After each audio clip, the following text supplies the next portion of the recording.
Oke, Assalamualaikum warahmatullahi wabarakatuh. Bismillahirrahmanirrahim. Alhamdulillah. Alhamdulillahilladzi arsala rasulahu bil huda wa dinil haqq liyuzhirahu ala dinihi wa kafa bihi syahida. Asyhadu alla ilaha illallah wa asyhadu anna Muhammadar Rasulullah nabi ba'da ma ba'du. Rabbi shrah li sadri wa yassir li amri wahlul 'uqdatam min lisani yafqahu qawli. Allahumma sholli ala sayyidina Muhammad wa ala sayyidina Muhammad kama sholaita ala sayyidina Ibrahim wa ala sayyidina Ibrahim wa barik ala sayyidina Muhammad wa ala sayyidina Muhammad kama barakta ala sayyidina Ibrahim wa ala sayyidina Ibrahim fil alamin innaka Hamidum Majid. Baiklah teman-teman kelas B16, ya kita alhamdulillah jumpa lagi dalam mata kuliah Pendidikan Agama Islam, pertemuan yang ke-8 ya teman-teman ya, atau satu hari setelah satu setelah UTS ya. Oke, sampai dengan pertemuan ke-9 ini masih sama ya. Jadi dari 4, 5, 6, 7, 8, 9 ya. Itu sama ya, satu inian lah, ekonomi Islam, pengetahuan dalam Islam ya. Oke, sekarang saya akan kembali membahas tentang ekonomi Islam, yaitu apa sih ekonomi Islam itu ya? Apa itu ekonomi ya? Dan kenapa harus ada ekonomi Islam ya? Tapi sebelumnya kita harus tahu juga mengenai ilmu ekonomi Islam yang merupakan bagian dari ilmu itu sendiri ya, ilmu dalam Islam. Ya. Nah, adanya perbedaan sudut pandang ya yang diberikan antara ilmu secara konvensional atau secara umumnya dengan ilmu dalam sudut pandang Islam. Nah, yang pertama adalah ilmu dalam sudut pandang Islam ini lebih dimaknai sebagai segala pengetahuan yang terbukti kebenarannya secara ilmiah yang mampu mendekatkan manusia kepada Tuhan, yaitu Allah Subhanahu wa taala. Itu adanya revelation standar, ada standar yang absolut ya. Nah, ini merupakan pengertian yang diambil dari pengertian ulama ya, yaitu ulama didefinisikan dalam Al-Qur'an bahwa orang-orang yang takut pada Allah Subhanahu wa taala itu adalah para ulama ya. Nah, sehingga ilmu pengetahuan itu sendiri akan didefinisikan dengan segala sesuatu yang membuat manusia semakin dekat pada Allah Subhanahu wa taala atau semakin takut pada Allah Subhanahu wa taala. Nah, jadi segala sesuatu ya, ketika kita mengetahui sesuatu dan sesuatu itu membuat kita takut pada Allah Subhanahu wa taala, maka itulah yang dinamakan dengan ilmu. Dan dia ada standar-standar yang absolut, patokan-patokan yang pasti ya. Nah, sedangkan menurut ilmu konvensional atau umumnya ya, didefinisikan hanya sebagai kaidah ya, memang kaidah-kaidah metode ilmiah. Nah, ini dia bisa berubah-ubah ya, bisa berubah setiap zamannya ya, ketika ilmu itu dalam sudut pandang konvensional atau bahkan bisa jadi ilmu dalam sudut pandang konvensional ini bisa disalahgunakan ya. Saya gunakannya yaitu gimana? Jadi bukan mencari kebenaran, tapi mencari pembenaran, ya. Nah, ini adalah apa namanya ilmu dalam sudut pandang konvensional. Nah, ini kita belum bicara mengenai ekonomi ya. Kita belum bicara mengenai ekonomi Islam. Tapi kita sini mau bicara tentang ilmu itu dulu, ya. Nah, jadi ilmu itu dia memiliki standar yang absolut. Nah, ekonomi Islam pun juga demikian, ya. Ekonomi Islam pun juga demikian, memiliki standar yang absolut. Ada standar yang pasti, gitu ya. Nah, lalu bagaimana Islam dan ekonomi? Nah, bicara ekonomi itu adalah bicara masalah harta, ya.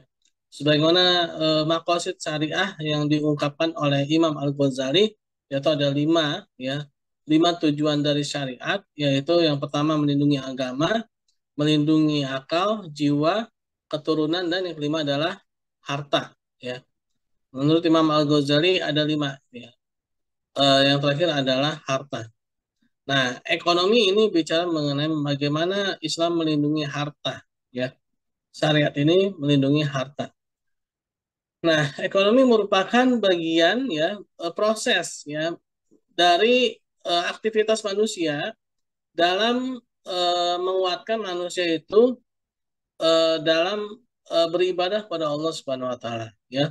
Maksimalkan kuantitas dan kualitas mengabdi pada Allah Subhanahu wa taala.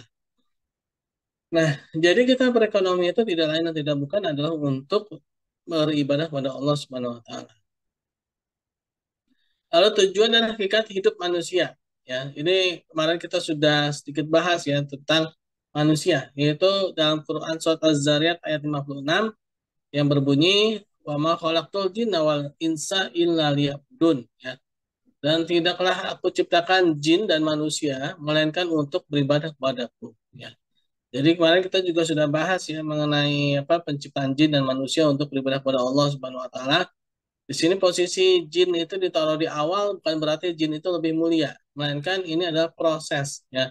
Jadi memang sebelum manusia ada itu bangsa jin itu memang sudah terlebih dahulu mendapatkan amanah dari Allah Subhanahu wa taala untuk mengabdi pada Allah Subhanahu wa taala sampai akhirnya digantikan oleh manusia, ya. Lalu eh, fungsi ekonomi, ya. Nah, ini jadi alat untuk memaksimalkan kualitas dan kuantitas untuk mengabdi kepada Allah Subhanahu wa taala. Sebagaimana dalam Al-Qur'an surat An-Nisa ayat 5 dikatakan bahwa harta yang dijadikan Allah sebagai pokok kehidupan, ya. Nah, ekonomi Islam, ya, ini mendapat kritikan dari beberapa ahli, ya, terutama ahli-ahli dalam ilmu-ilmu konvensional, ya. Mereka menganggap ilmu ekonomi Islam itu adalah sesuatu yang utopia. Kenapa? Karena menurut mereka selama ini, menurut mereka ya, yaitu orang-orang yang berlatar belakang Barat yang tidak mengenal Islam, mereka memang ada trauma sejarah, ya.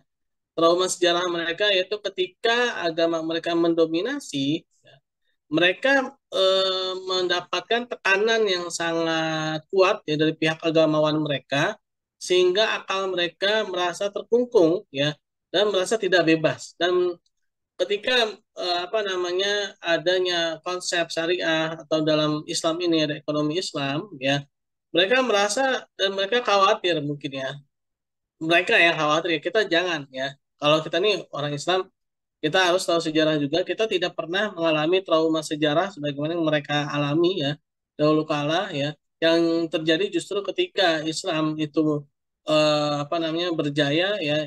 Yang terjadi adalah sinergitivitas ya antara dunia dan akhirat, ya. Tidak seperti mereka, ya. Nah, sehingga mereka menganggap bahwa eh, ekonomi Islam itu ya sama, pendekatannya sama seperti kapitalisme, cuma bedanya syariah ini kapitalis itu aja, ya. Ini pendapat dari The Adjusted Capitalism School, ya. Dia mengatakan Islamic Economics as a School of Thought of Capitalism. Mereka mengatakan bahwa ekonomi Islam itu sebuah sekolah yang pendekatannya sama seperti kapitalisme. Atau istilahnya sering dipelesetinnya itu apa? Luarnya syariah, dalamnya syaripah gitu kan. Nah, oke lah, mungkin kita memang tidak sempurna, ya belum sempurna menjalankannya, tapi bukan berarti juga kita itu sama, ya. Lalu konvensional school juga mengatakan bahwa ekonomi Islam itu tidak memiliki dasar keilmuan dan struktur keilmuan untuk menciptakan dan bertahannya bekerjanya sebuah sistem ekonomi. Nah, kenapa? Karena mereka menganggap gini, yang namanya ekonomi itu harus ada interest, harus ada riba, gitu ya, harus ada bunga. Sedangkan ekonomi Islam itu menolak bunga. Nah, lalu apa alatnya? Nah, mereka mungkin itu yang menjadi alasan mereka kenapa mereka menganggap bahwa tidak memiliki dasar keilmuan ya, dan juga struktur yang untuk menciptakan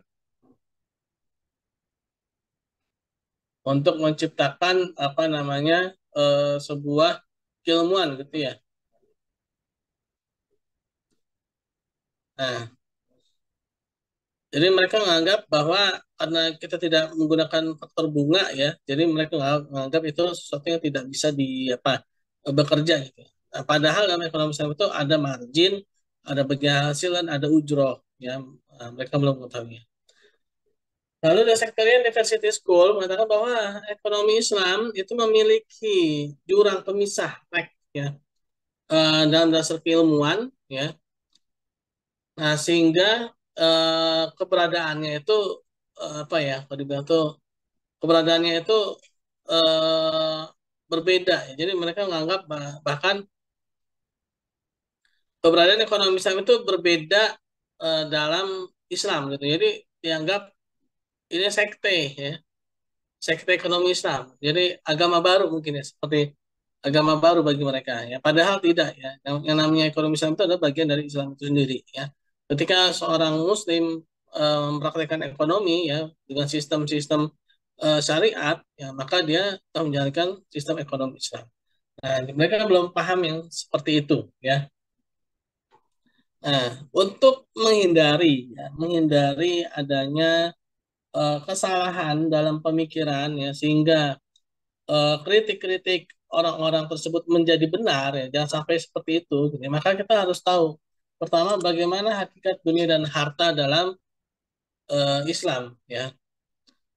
Nah, pertama kita harus tahu dasarnya yaitu bahwa yang pertama Allah Subhanahu wa taala dalam Quran surat Al-Luqman ayat 20 Allah telah menundukkan ya. Tidakkah kamu perhatikan sesungguhnya Allah telah menundukkan untuk kepentinganmu apa yang ada di langit dan apa yang di bumi dan menyempurkannya untukmu nikmatnya lahir dan batin.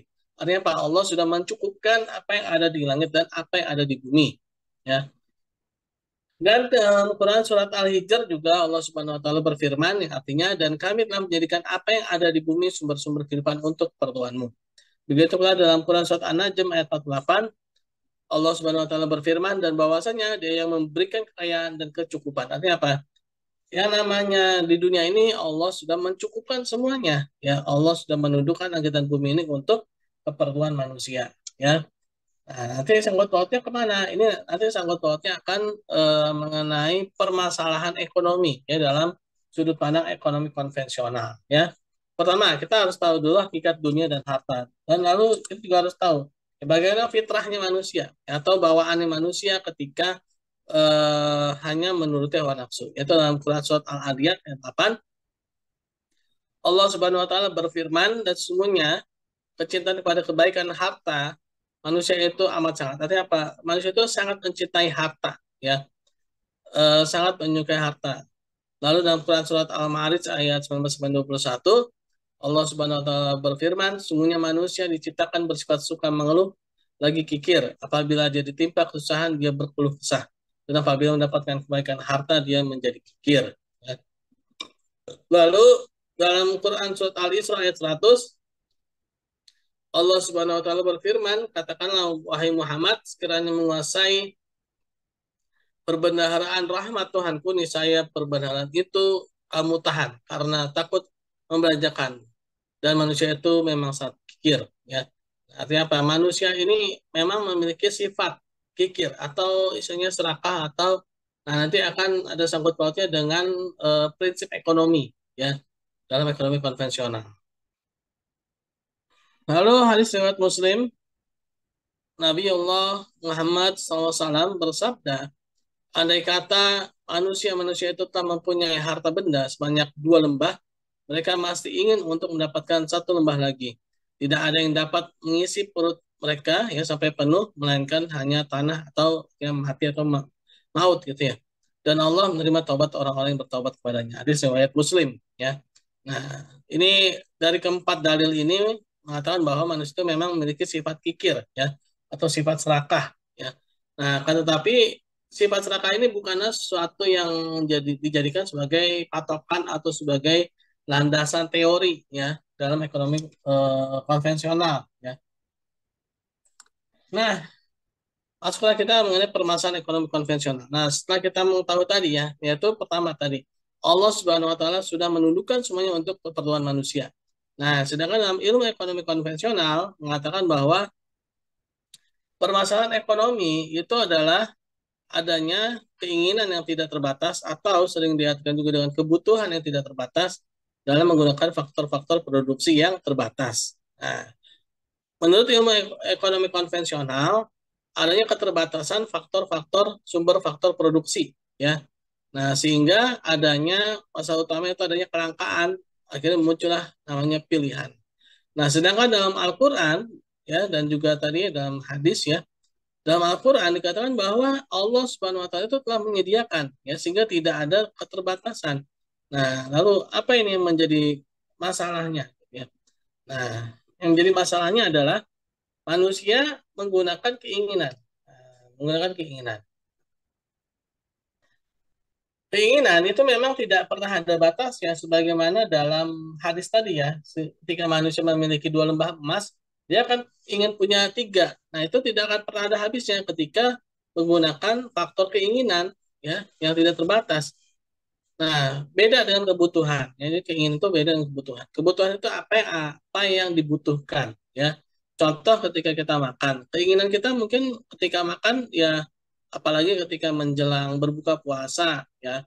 Itu pasti keinginan kita semua makanan yang ada di atas meja pasti ingin kita makan semua, gitu kan. Kalau perlu meja-mejanya kita makan juga, ya. Ketika menjelang beduk maghrib tuh ya.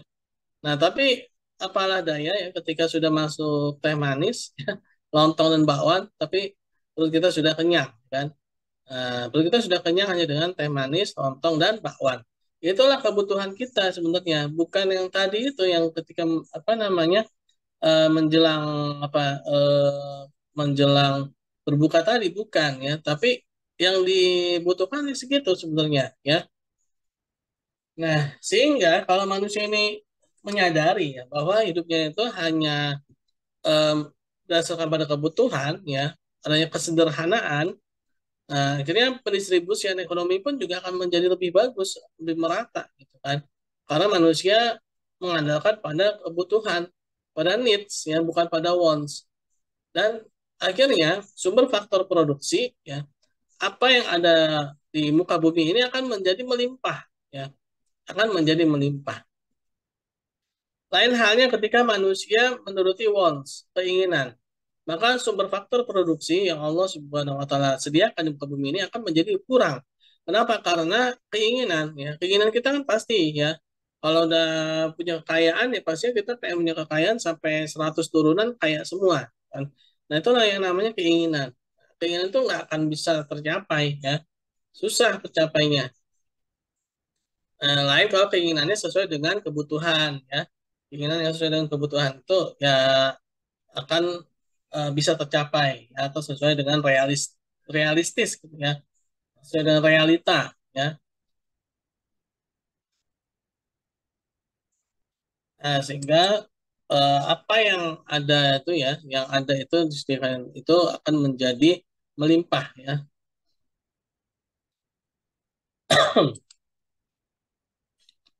Nah, lalu apa sih ekonomi dalam Islam itu atau ekonomi Islam itu? Ilmu yang mempelajari segala perilaku manusia dan memenuhi kebutuhan hidupnya dengan tujuan memperoleh pahala dunia akhirat ya. Nah, jadi tujuan ekonomi Islam ini adalah dunia dan akhirat. Ini bukan hanya di dunia tapi juga di akhirat kelak. Ya. Perilaku manusia di sini berkaitan dengan landasan-landasan syariat ya sebagai rujukan ya berperilaku. Jadi eh, sudah ada patokannya ya dalam ekonomi Islam ya. Beda dengan ekonomi konvensional yang mana mereka berjalan gitu aja gitu kan, ketika mereka berjalan petok kanan, petok kiri kan, hantam belakang depan belakang ya. Kenapa? Karena memang mereka belum punya arah ya. Nah, nanti ada tuh ya arahnya mereka apa tuh ada nanti ya. Nah, beda dengan ekonomi Islam yang memang bagian dari ajaran Islam itu sendiri memang sudah memiliki arahnya, sudah memiliki tata cara aturannya ya dalam ekonomi ya.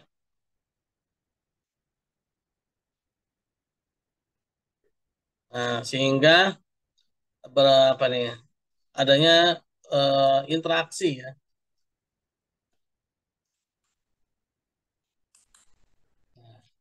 Ekonomi adalah masalah menjamin berputarnya harta di antara manusia. Nah, jadi apa? Berputarnya harta atau pendistribusian ya.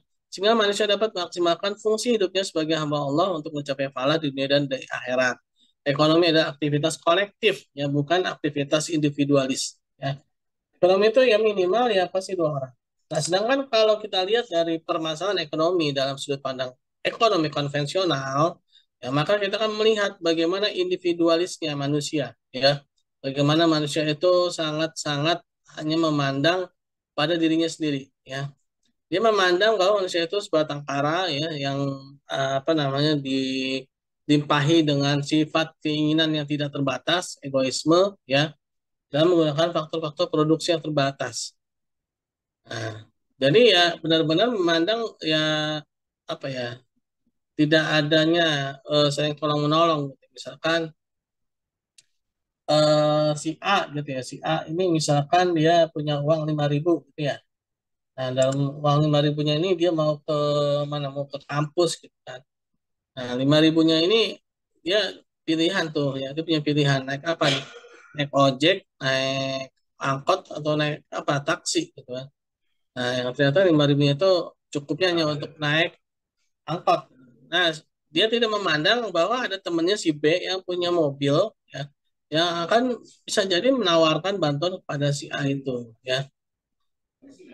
Nah, sehingga dari uang 5.000 itu tidak ada tidak apa ya, saya tuh tidak muncul pilihan ya. Nah, yang ada adalah limpahan ya. Nah, itu ya. Lalu prinsip ekonomi Islam. Pertama ya, nah ini ya, kita lihat dulu prinsip ekonomi konvensional ya. Ekonomi konvensional memiliki prinsip dengan pengorbanan yang seminimal mungkin untuk mendapatkan hasil yang maksimal ya. Nah, sedangkan dalam ekonomi Islam itu tidak hanya melihat pada pengorbanan yang sedikit ya, tapi harus melihat bagaimana bisa hidup hemat dan tidak bermewah ya, atau mengurangi membuang-buang apa ya, eh, mubazir gitu ya, mengurangi mubazir dan hidup mewah ya. Oke lah, misalkan saya pribadi misalkan kaya raya gitu ya, rumah saya misalkan 4 lantai ya, dengan apa, luas yang sampai 1.000 hektar gitu kan. Nah, eh, misalkan saya mau ganti ubin ya, satu ubin rumah saya misalkan satu satu ya, satu biji ubin itu misalkan harga 1 juta. Sedangkan tetangga saya kelaparan gitu kan. Nah, saya ini 100% halal gitu ya. Eh, Penghasilan saya misalkan 100% halal. Nah, itu pun juga masih apa namanya, tidak diperbolehkan seperti itu gitu ya. Karena bukan hanya pada yang halal saja, tapi juga bagaimana dia bisa bermanfaat gitu ya, buat orang banyak. Nah, itulah prinsip ekonomi Islam ya. Lalu menjalankan usaha-usaha yang halal, ini udah harus pasti ya. Walaupun bisa jadi yang haram itu lebih banyak atau bisa jadi yang haram itu lebih besar ya. Nah, nanti ada tuh ya apa namanya, tentang etika dan apa namanya, etika dan ekonomi ya. Nah, ya. Nah, ini yang haram itu bisa jadi lebih banyak atau apa namanya, lebih besar gitu ya. Tapi kita tetap harus ambil yang halal ya. Artinya implementasi zakat atau charity, charity merupakan sesuatu yang wajib dalam ekonomi Islam. Beda dengan CSR dalam ekonomi konvensional ya. CSR dalam ekonomi konvensional itu tidak lain dan tidak bukan adalah kalau kata almarhum Profesor Dr. Sofyan Safri Harahap ya, itu adalah sempalan ya. Sempalan apa sih? Sempalan itu maksud itu dari luar ya. Yaitu pada dasarnya ekonomi konvensional kapitalis itu tidak peduli dengan orang gitu ya. Dia hanya mempedulikan dirinya sendiri ya. Tidak peduli dengan orang lain, dia hanya mempedulikan pada dirinya sendiri. Nah, tapi yang namanya fitrah manusia itu ada jiwa sosialnya, dia bergolak gitu kan. Sehingga dia keluar tuh dari teori itu ya. Dan dia memasukkan apa namanya, charity itu ke dalam gitu kan. Artinya sempalan ya. Nah, tapi kalau dalam Islam tidak. Ya, dalam Islam yang namanya ekonomi itu juga bagian dari amal ya, juga bagian dari beramal dan diwajibkan ya. Lalu juga adanya penghapusan atau pelarangan riba dan goror ya, prohibition of riba and goror ya. Nah, ini ya akhlak dan ekonomi ini ya, ini tadi ya kita bahas tentang apa tuh, menjalankan usaha yang halal. Nah, ini sangat menarik. Ini data padahal udah lama nih. Ini data tahun 2004 ya, udah sekitar hampir 20 tahun ya, sekitar 18 tahunan kayaknya ini ya, hampir 18 tahunan. Nah, hampir 18 tahunan ini data ya, tapi masih fantastis ya data ini ya.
Oke teman-teman, kita lanjut lagi.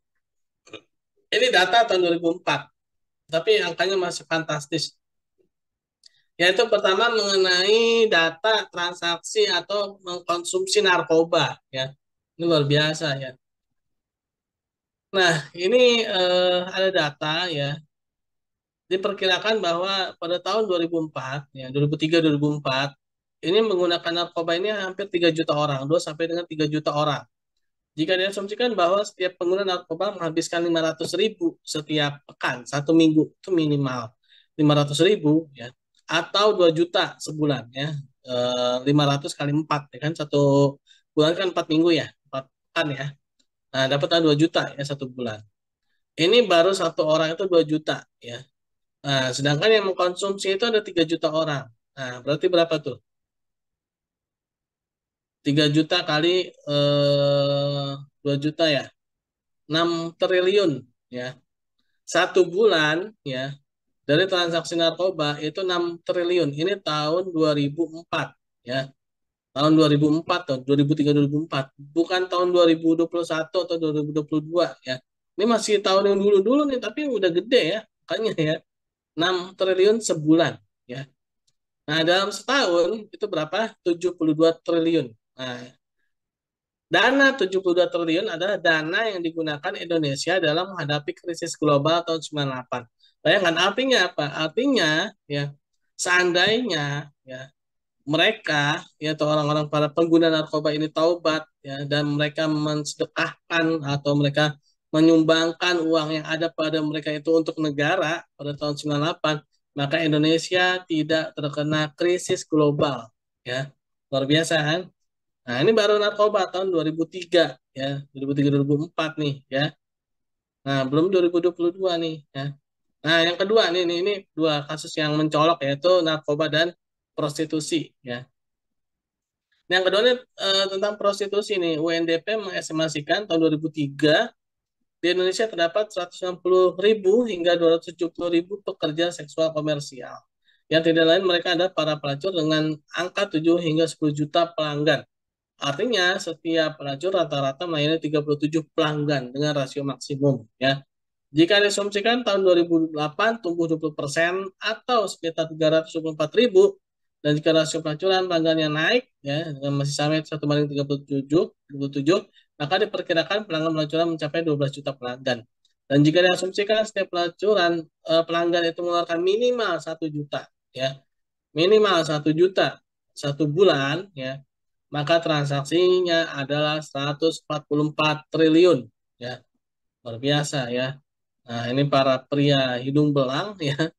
Eh, Seandainya mereka taubat ya, para bos-bos itu ya, mereka taubat, dana 144 triliun untuk negara itu udah luar biasa. Nah, eh, dua dana tersebut ya, seandainya mereka ini taubat, ya mereka ini menyedekahkan harta mereka untuk negara dan dikelola oleh negara secara amanah, secara baik ya, maka akan menghasilkan setara dengan 46 jembatan Suramadu ya. Dana itu ya. Nah, ini betapa luar biasanya ekonomi kapitalis ini ya. Kenapa sih di sana ekonomi kapitalis? Ya karena eh, tidak adanya kedamaian dalam hati kan. Sehingga mereka ya ini biaya ekses apa sih biaya biaya biaya, biaya efek sampingnya ini ya. Ini biaya efek sampingnya gitu kan. Nah, sehingga apa? Muncullah apa wasteful kan itu ya. Misalnya itu apa ya? Mubazirnya itu ya, mubazirnya itu ternyata sampai bisa triliunan ya, bukan cuma miliaran, tapi sampai triliunan. Yaitu bisa sampai 46 jembatan Suramadu ya, kalau misalkan dijadikan jembatan atau 3,6 kali belanja Indonesia untuk rakyat miskin per tahun. Nah, artinya apa? Kalau dana ini disumbangkan untuk negara dan negara mengelolanya secara benar, maka Indonesia hampir 4 tahun tidak ada yang miskin ya. Nah, ini baru bicara tentang narkoba dan pelacuran. Belum sampai masuk kasus judi dan korupsi. Luar biasa, bukan? Inilah eksesnya ya ketika kita meninggalkan Islam, ya meninggalkan ekonomi Islam, ya.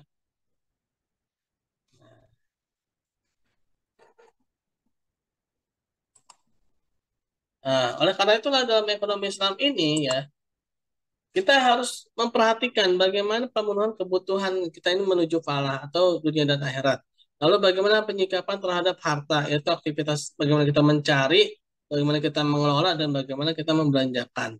Sehingga bagaimana kita mendistribusikannya, ya, mengembangkan, distribusikan, tukar menukar harta, ya, dan bagaimana investasi, kita jual beli, sosial regulasi, ya, ini semua sudah pernah dilakukan oleh Rasulullah SAW dan para sahabat, ya, sehingga uang, ya, sektor moneter itu selalu sama dengan sektor real, ya, sehingga yang namanya nilai uang itu menjadi stabil, ya.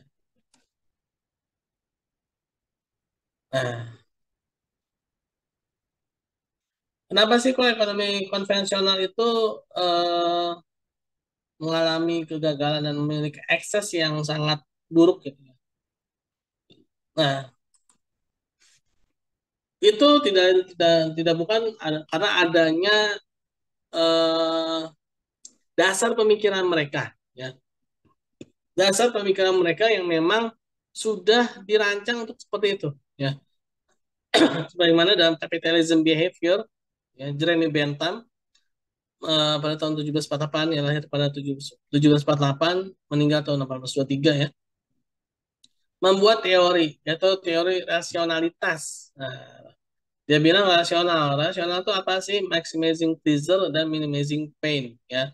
Yaitu maksimalkan kesenangan dan mengurangi penderitaan, ya.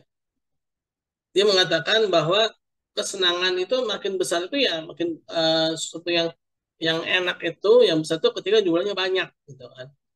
Nah, jadi menurut si Jeremy Bentham ini ya, ketika kita mau apa namanya kesenangan besar itu ya kita harus memiliki banyak gitu ya.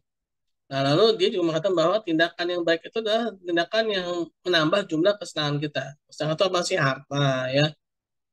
Pada pada kesenangan atau adanya, kalau dia bilang kalau tindakan yang tidak baik itu tindakan yang mengurangi jumlah kesenangan, ya. Nah, kita tahu sendiri ya, manusia itu senangnya pada apa sih? Harta, ya kan? Ketika manusia itu apa namanya mengurangi jumlah harta mereka, mereka berarti dibilang mengurangi jumlah kesenangan. Sehingga mereka akan dikatakan orang-orang yang irasional, atau orang-orang yang tidak rasional menurut capitalism behavior Jeremy Bentham, ya.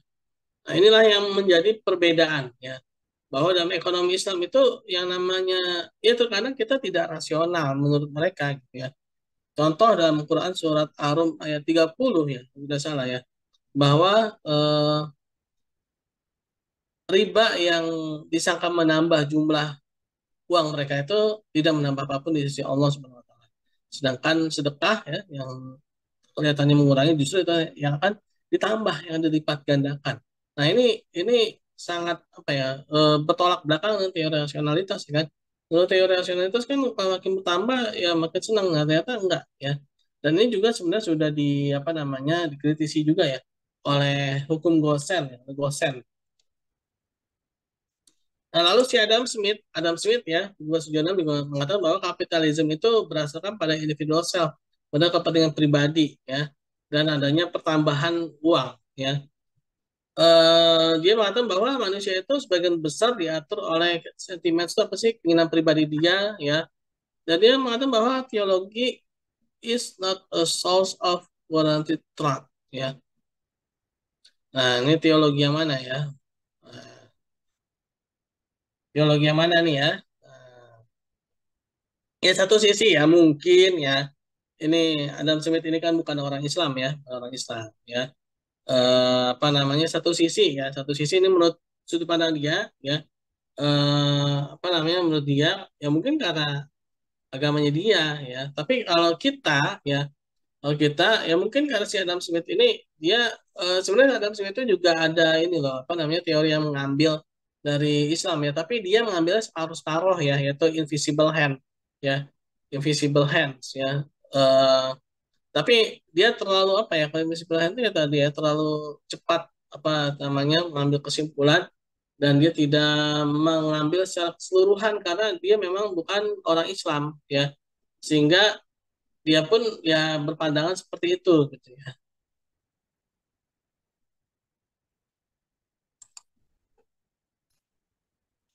Adam Smith juga mengatakan bahwa ini ya, sekarang F.Y. Edwards ya mengatakan bahwa egoisme merupakan nilai yang konsisten dalam diri setiap manusia yang mempengaruhi setiap keputusan-keputusan hidup, termasuk keputusan ekonomi. Jadi menggunakan faktor egois ya itu bisa menjadi hukum. Egois apa sih? Setiap manusia itu bisa menetapkan ya. Nah, ini kan sesuatu yang relatif ya. Setiap manusia itu kan memiliki kapabilitas yang berbeda-beda ya. Memiliki standar hidup yang berbeda-beda kalau diserahkan gitu saja gitu kan. Lain halnya kalau manusia itu masing-masing punya pegangan hidup yang sama, misalkan Al-Quran dan hadis, ya akan menjadi sama gitu kan, bukan dilepas begitu saja ya. Bukan apa namanya di apa ya kalau dibilang itu eh, dibiarkan gitu saja gitu kan. Nah, ini bahayanya kapitalis ya atau ekonomi konvensional karena memang tidak menggunakan standar yang jelas ya. Nah, oleh karena itulah pentingnya iman dalam perekonomian ya. Yaitu karena manusia ini ada pengaruh feeling, self interest, sentiment and passion yang menjadikan bawaan manusia sehingga dia menjadi sebuah preferensi. Preferensi itu apa sih? Sebuah niatan gitu ya. Jadi misalkan nih, wah kayaknya enak ya kalau uang saya tuh nambah, tapi ongkang-ongkang kaki gitu kan, gimana caranya ya? Oh ya udah, saya pakai bunga gitu kan. Nah, akhirnya apa menjadi sebuah interaksi ekonomi, akhirnya menjadi sebuah bangunan ekonomi yang mulanya hanya niat gitu kan, yang mulanya hanya niat, tapi bisa menjadi sebuah bangunan ekonomi. Nah, itulah bahayanya ketika seorang itu tidak memiliki iman ya dalam perekonomian. Nah, dalam ekonomi Islam, ya, juga memandang bahwa yang namanya kepuasan itu bukan hanya dalam menambah harta pribadi, ya, tapi adalah bagaimana kepuasan itu bisa tercipta ketika dia memaksimalkan manfaat, ya, manfaat yang ada pada dirinya untuk orang lain. Ya. Nah, sehingga ketika BN ini ada kemanfaatannya, ya, maslahat, ya, yaitu pada barang yang apa ini halal ya yang pasti barang yang halal dan dia mendorong apa namanya kemanfaatannya ini semakin dia bertambah manfaatnya pada orang lain maka hartanya akan semakin banyak ya hartanya akan semakin banyak. Nah, jadi seorang itu akan semakin puas ya ketika dia semakin menolong orang lain ya. Nah, untuk apa namanya mengamalkan ya teori kepuasan ini maka kita harus menggunakan instrumen sosial yaitu instrumen zakat ya instrumen zakat. Oke nanti kita lanjut kalau putus ya. Oke mungkin ini ada pariwara dulu nih ya. Oke teman-teman ya. Eh, oke kita lanjut. Jadi untuk mengimplementasikan kepuasan ya dalam ekonomi Islam itu perlu instrumen salah satunya adalah zakat. Nah, zakat ini memiliki pengaruh yang sangat baik ya dalam ekonomi. Sebagaimana dalam Quran surat Ar-Rum ayat ke-30 mengatakan bahwa riba yang kamu sangka akan menambah hartamu itu tidak menambah apapun di sisi Allah Subhanahu wa taala sedangkan zakat yang kamu apa namanya yang kamu keluarkan untuk beramal ya itulah yang akan dilipat gandakan oleh Allah Subhanahu wa taala. Nah, dari ayat tersebut ya kalau dibilang ada paradoks ya. Apa namanya yang namanya riba itu kan menambah uang kita. Ya. Riba itu menambah uang kita ya secara fisik ya secara fisik. Dan zakat itu mengurangi uang kita secara fisik. Tapi justru dalam Quran surat Ar-Rum ayat 30 itu justru dikatakan itu tidak menambah apapun riba itu. Justru malah zakat yang akan menambah ya. Kenapa sih kok bisa? Nah, sini kita menjelaskan secara ekonomi ya. Nah, riba riba itu dia menambah jumlah uang kita. Oke. Tapi apa? Hanya menambah jumlah uang, tidak menambah jumlah barang, ya. Tidak menambah jumlah barang, ya. Sehingga apa? Sehingga barang itu tetap, sedangkan uang itu tidak uangnya bertambah dengan barang itu tetap, ya. Sehingga dampaknya apa? Dampaknya akan adanya biaya ya. Misalkan orang nih minjem ya, minjem minjem apa namanya uang ya, dengan sistem riba untuk sebuah usaha. Nah, uang pinjamannya itu dan ribanya itu ya, terutama riba ya, akan dibebankan ya, biayanya ini ya, biaya ribanya ini akan dibebankan dalam biaya produksi ya, dalam biaya produksi. Sehingga biaya produksinya menjadi lebih mahal ya. Nah, ketika biaya produksinya mahal, otomatis harganya juga pasti akan menjadi lebih mahal ya. Kenapa? Karena dia ingin mendapatkan keuntungan ya yang lebih besar. Nah, ketika dia mengambil keuntungannya itu dengan adanya riba tadi ya, dimasukkan dan ditanggung oleh konsumen, maka otomatis demand ya, apa namanya supply ya, supply itu oke lah bertambah. Tapi ketika harganya mahal, demand akan berkurang. Misalkan ada orang nih mau beli lontong ya, lontongnya awalnya taruhlah 500 rupiah. Orang ini bawa uang 1000 ya, 1000 rupiah. Ternyata si tukang lontong ini minjam uang dengan sistem riba, sehingga dia naikin tuh harga lontongnya jadi 750 ya. Maka si orang tadi, konsumen tadi mau beli dua, akhirnya cuma beli satu. Kenapa? Karena uangnya kurang, ya kan? Uangnya kurang, kurang, kurang 500 lagi kan. Nah, akhirnya lontongnya tadi yang harusnya terjual, akhirnya menjadi tidak terjual, ya, atau menurun penjualannya, ya. Karena konsumen uangnya ngepas, ya, atau konsumen daya belinya itu pas, ya, tidak bertambah. Sehingga secara apa namanya jangka panjang nantinya ya, maka si produsen pun juga akan berpikir ngapain saya produksi banyak-banyak kalau toh akhirnya mau bazir atau tidak terjual, sayang kan. Nah, akhirnya apa, supply pun akhirnya menjadi turun ya. Supply turun ya, akhirnya apa, lama kelamaan apa, demandnya juga turun juga, akhirnya harga naik ya. Harganya naik, supply-nya turun ya. Orang dengan uang yang sama dapatkan kuantitas barang yang lebih dikit. Nah, itu yang dikatakan tidak menambah apapun di sisi Allah Subhanahu wa taala. Artinya apa? Secara hukum ya, secara hukum Allah Subhanahu wa taala itu uh, menjadi sesuatu yang terbalik karena adanya ketidakseimbangan. Tapi zakat ya sebaliknya, ya, ketika seorang itu membayar zakat ya, ketika seorang itu apa namanya mengeluarkan zakat, ya, pasti zakat itu diperuntukkan untuk orang-orang yang tidak mampu ya, dapat asnaf itu, terutama fakir dan miskin ya. Yang pasti orang fakir miskin itu pasti untuk konsumsi ya, nggak, tidaklah mungkin ya zakat itu misalkan fakir miskin nerimanya itu buat ditabung, berarti dia bukan fakir miskin. Yang namanya fakir itu orang tidak punya penghasilan ya, orang fakir itu nggak punya penghasilan, gitu dia dapat uang kan langsung dibuat konsumsi kan. Orang miskin ada orang yang punya penghasilan tapi masih kurang ya, nah itu namanya orang miskin ya, gitu ada tambahan pasti buat dia konsumsi juga ya, untuk dia konsumsi. Nah, sehingga apa? Sehingga akan ada demand-demand baru, ya. Adanya permintaan-permintaan baru. Nah, karena ada permintaan-permintaan baru, oke, mungkin awalnya ya memang secara jangka pendek, ya, itu memang membuat harga naik, ya. Harga akan naik secara jangka pendek. Oleh karena itu pada bulan Ramadan, kenapa sih kok harga-harga biasanya biasanya naik? Karena ada demand-demand baru, ya. Orang yang tadinya jarang sedekah jadi sedekah, ya kan? Orang yang jarang zakat jadi zakat, ya. Nah, memang seharusnya agama Islam ini di apa namanya diamalkan sepanjang waktu ya, bukan cuma di bulan Ramadan, ya. Nah, efeknya akhirnya ya harga naik, ya kan? Begitu sudah selesai Ramadannya Idul Fitri, ya, kembali ke alamnya masing-masing, ya kan? Yang tadinya pelit pelit lagi, kikir kikir lagi ya. Akhirnya apa, ini kurva demand supply-nya ini belum sampai bergeser ya, belum sampai bergeser nih ya.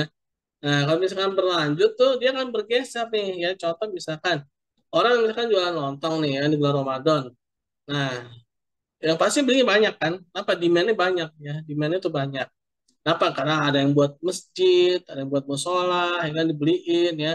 Nah, di mana akhirnya meningkat tuh. Ya, orang yang tadinya mungkin nggak pernah makan, akhirnya bisa makan di bulan Ramadan. Kenapa? Dia bisa nebeng di masjid atau di musola, ya, buka puasa bareng, kan? Kan kita nggak tahu kalau ternyata dia memang nggak punya uang sama sekali, kan? Jadi berkah kan bulan Ramadan, kan? Nah, akhirnya apa? Lontong yang apa dibeli secara banyak, ya kan? Demand meningkat. Oke, mungkin dia akan menjadi harga itu mahal, tapi manusia adalah makhluk yang berakal. Ya. Manusia adalah makhluk yang memiliki akal yang cerdas. Ya, ketika dia secara jangka panjang, dia akan mencari solusinya. Ya, kenapa kok bisa mahal? Ya, akhirnya apa? Muncullah supply-supply baru, ya kan? Ada alternatif-alternatif baru, ya. Nah, akhirnya apa? Secara jangka panjang dia akan menjadikan eh, harga barang itu menjadi jauh lebih murah daripada sebelumnya dengan kuantitas yang lebih banyak. Dan itulah yang dikatakan dalam Al-Quran surat Ar-Rum tadi, ya, Allah lipat gandakan, ya. Nah, itulah analisa ekonominya, ya, teman-teman, ya.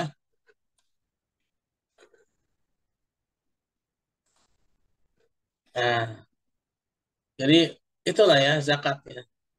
Ya, di sini dijelaskan yang memenuhi kebutuhan masyarakat yang kekurangan, memperkuat jurang kesenjangan ekonomi, ya, menekan jumlah permasalahan sosial, ya kan, pelacuran. Nah, dengan adanya zakat, orang yang tadinya, mohon maaf ya, mungkin dia ingin menjual dirinya, dia nggak jadi kan. Kenapa? Karena kebutuhannya sudah tercukupi. Tapi kalau misalnya kebutuhannya sudah tercukupi, masih gitu juga. Nah, inilah yang harus kena hukum, ya. Jadi hukum itu berlaku ketika memang kondisinya itu sudah kondusif, ya, sudah kondusif. Nah, kita juga tidak boleh sembarangan apa, dan juga harus mengkondusifkan hukum juga, ya. Samping satu sisi sudah kondusif dan kita juga kondusifannya itu, ya, agar si orangnya ini dia tidak apa ya, apa dibilang itu menjadi orang yang ini apa ya, kalau dibilang tuh satu sisi dia ada alasan ekonomi, misalkan saya kalau nggak jual diri saya nggak bisa makan. Nah, ini kan menjadi suatu PR bagi umat Islam, ya. Bagaimana eh, masalah ekonomi ini harus segera terpecahkan, gitu kan. Menjaga kemampuan daya beli masyarakat agar dapat memelihara sektor usaha, ya, dengan kata lain zakat menjaga konsumsi masyarakat pada tingkat yang minimal. Jadi standar minimalnya itu sekian, ya. Nah, ini bisa menjadi upah minimum regional atau upah minimum provinsi, ya. Apabila misalkan nih di daerah ini dengan jumlah orang yang agenianya yang kayaknya sekian, ya. Nah, jadi akan tercipta tuh, oh, kalau misalkan apa namanya, jumlah yang agnianya sekian ini, dia menaikkan zakat, maka dia akan terkumpul dana sekian untuk menolong orang yang tidak mampu, gitu, ya. Nah, jadi seperti itu ya teman-teman, ya. Dengan adanya zakat ini maka akan menjadi sebuah tolak ukur, yang menjadi sebuah tolak ukur. Oke, eh, demikianlah, ya, mengenai apa namanya ekonomi Islam ini. Ini di bawah ada transaksi-transaksi, ya. Falsafah. Oke lah, ya, ini sudah, ya. Oke teman-teman, terima kasih atas kehadirannya. Kita tutup dengan bacaan doa. Alhamdulillah alamin, dan doa. Subhanakallahumma bihamdi, subhanakallahumma bihamdika, asyhadu an la ilaha illa anta astaghfiruka wa atubu ilaik. Assalamualaikum warahmatullahi wabarakatuh.